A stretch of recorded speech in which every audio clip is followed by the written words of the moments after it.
Hello, everybody. Welcome to A Cup of Wellness by Mind Champs. I'm Shweta, and today we have with us Elif Kaya, the founder of One Smile Effect. Elif, please tell us a bit about yourself. Sure. I'm a high school sophomore from Istanbul, Turkey. Besides being a student, I'm a social entrepreneur, a mental health advocate, and the founder of the first and only student-led mental health organization in Turkey. My passions include deepening my understanding of life by learning as much as possible about anything and everything, and using that knowledge for the greater good. I believe young people can create great change if they are creative, passionate, and collaborative. With this in mind, I've been involved in many different projects that correspond with my passions and contributed to not only those around me, but also to people around the globe. And today I'm being interviewed here, and I'm really excited to share my story with you. That's great. Elif, what led you to start One Smile Effect? I launched One Smile Effect in April 2020 after realizing the terrible effects of COVID-19 on youth mental health with a research project that I was doing. Overall, the results were not good. Teens were feeling more anxious, stressed, lonely, and even depressed. And shockingly, no one was doing anything about it, so I decided to take action. How do you think perceptions about mental health have changed during the pandemic period? I mean, over the past decade or so, the public perception of mental illness has changed. More and more people are openly speaking about their experiences with mental health and mental illness. People are generally more aware and educated about this topic, for example, or more projects and organizations are dedicated for this cause. However, mental health is still viewed negatively in our culture, and unfortunately, mental health stigma still exists. Right now I'm talking about the world in general. I feel like Turkey views mental health more poorly, mostly because of our culture. The fact that One Smile Effect is the first and only student-led mental health organization in Turkey kind of proves my point that we don't have any awareness or education about this topic in my country. Anyway, I think I digressed a lot. So to come to my main point, I think people, especially Gen Z, view mental health in a more positive light. But again, it's not really enough and stigma still exists. But I believe during quarantine, people around the globe experience similar things, like face similar challenges and have time to reflect on them. Now, people know what it feels like to have constant anxiety, to feel lonely, or to live in depression, for example. Because people experience a shared problem, they had the chance to empathize on what it feels like to struggle with a mental illness, even though they didn't have an illness. And I think there's a bigger emphasis on mental health since everyone's mental health is degrading to some extent. So yeah, I think people started to prioritize their mental health and well-being and having a conversation about it, which might help eliminate mental health stigma. Who knows? Yeah, definitely. Elif, what are some of the challenges you faced leading a global team of students? I'm actually really glad you asked this question because not a lot of change makers are talking about their challenges or failures leading an organization. Some of them kind of convey this perfect image, but I feel like if we talk about the mistakes we've made or the challenges we've faced and how we overcame them, we can encourage and empower youth to start initiatives and eventually make a change, which we definitely need. So coming back to my challenges, One Smile Effect is probably my first and biggest leadership experience. So it came with a lot of challenges, to be honest. I think they were my inner conflict, communication, and reaching out to people. I kind of want to emphasize more on my challenges and explain them a bit. So let's start with my inner conflict. To give more insight on what it is, I would like to introduce who I actually am. I've been dealing with social anxiety since I was a kid.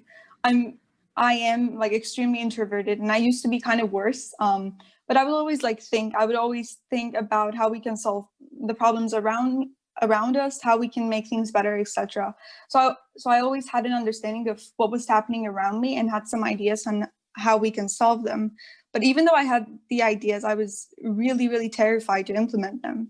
So in short, I would say my personality clashed with my idealistic visions, but I overcame them eventually. There was also a huge communication issue between our members, especially because of the time zone differences.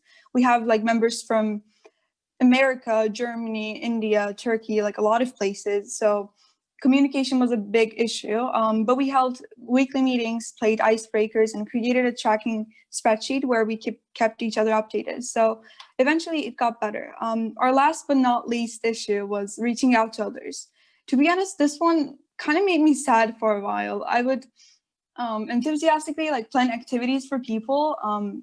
This kind of happened in the first 2 months or so.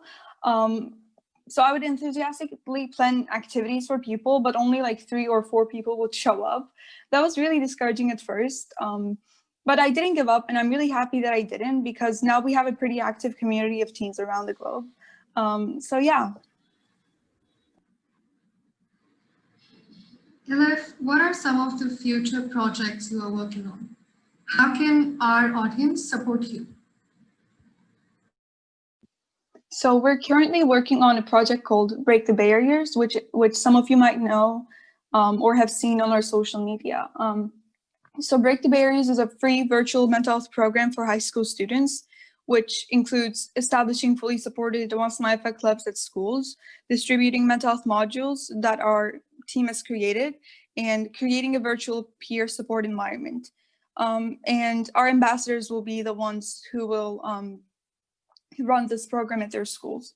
So if you want to help us, you can become an ambassador, as I said, and run this program at your school, or translate the modules to your language and make them more accessible to people in your communities. And you can easily reach out to us from social media if you'd like to join or support our project. Elif, you are the leader of a youth organization that offers mental health support for so many youngsters. How do you make sure that you don't compromise on your wellness as well as other commitments that you have? I can sometimes forget to take care of myself, my mental health, or my wellness. I'm going to just start talking about my wellness, and then I can talk about how I manage my other work. So again, I can sometimes forget to take care of my own wellness, which is kind of ironic, I think. But I realized that if I wanted to help others, I should put my own oxygen mask first, because if I'm not overwhelmed, I can work better and eventually help more people more effectively. So I tried to prioritize my mental health, and I took care of my wellness by listening to music and by journaling, which really helped me a lot. So how I manage my time and how I kind of don't compromise on my other commitments is, it's kind of hard, to be honest. I had to make sacrifices. For example, I could not finish some of my school assignments because now we're working on a huge project. So I feel like it's all about finding that balance and kind of making some sacrifices and kind of finding your priorities. And I did a bunch of planning, so I feel like I did not really have to have that many problems at school or with my other projects. So. What does wellness mean to you?